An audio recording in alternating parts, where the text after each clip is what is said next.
You know the drill. Every year we get this huge parade, right? The red carpets, the little gold statues, all these movies being called instant classics. But let's be honest, once all that glitz and glamour fades, how many of those supposedly timeless films do we actually remember, or even talk about? And yeah, that's really the question we're digging into here, isn't it?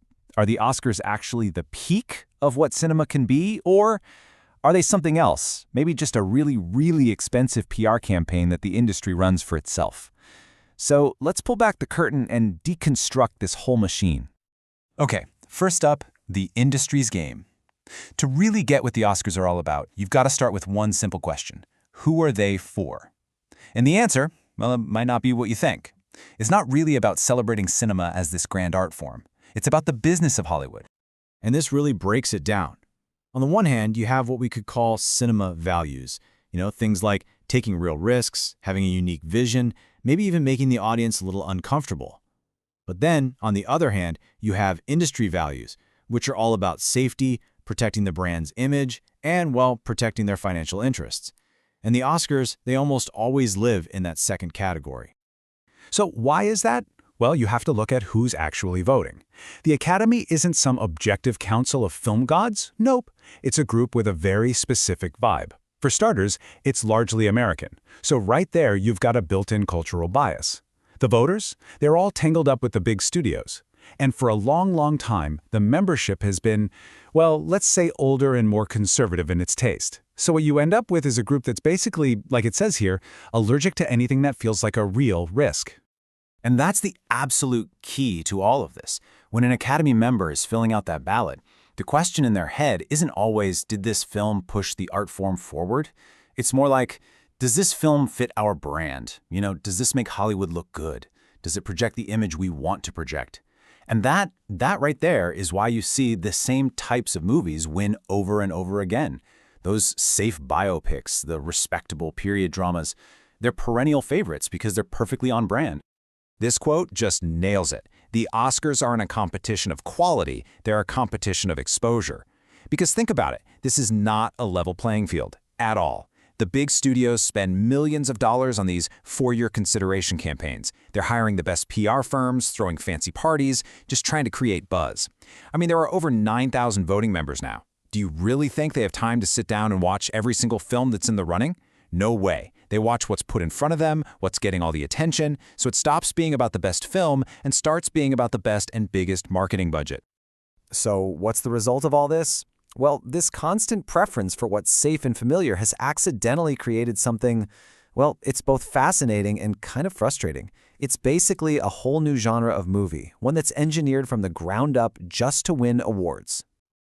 We're calling it the Oscar movie, and you know exactly what I'm talking about. It's that film that's really well made, the acting is great, it feels important. But here's the thing, its main job isn't to change your life or stick with you forever. Its job is to survive award season. It's built to check all the right boxes. So you watch it, you go, that was very respectable, and then a week later, you can't remember a single thing about it. And yeah, there's pretty much a recipe for it.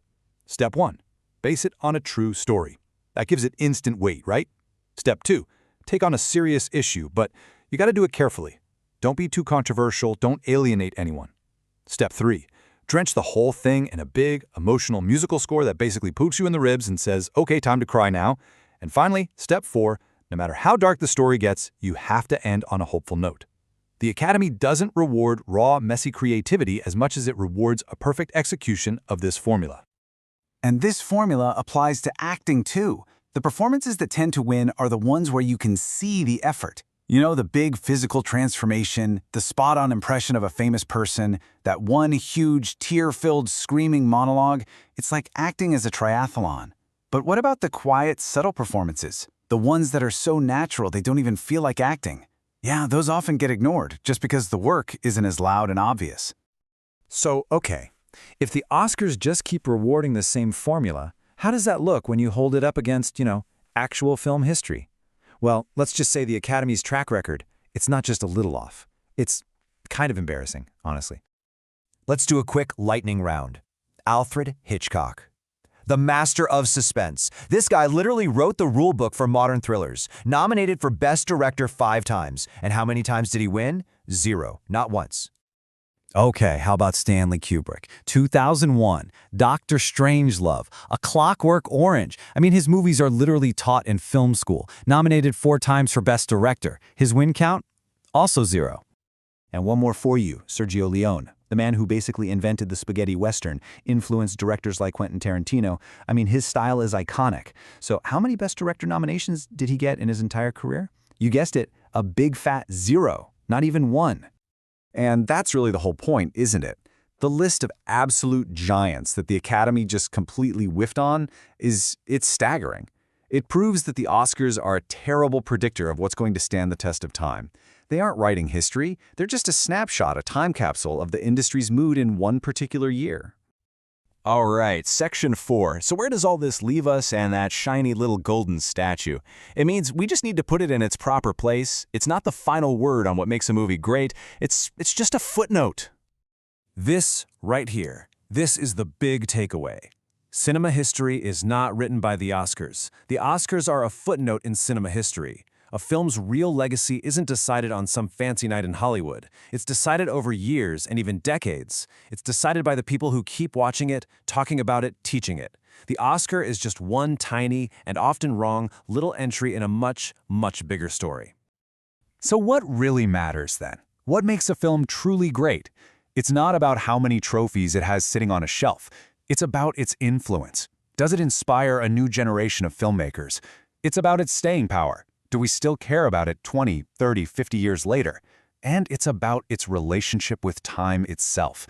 Does it show you something new every time you watch it? So with the next award season just around the corner, I want to leave you with this one last question.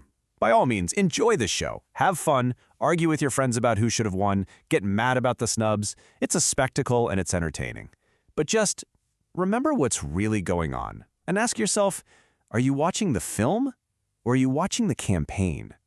It's something to think about.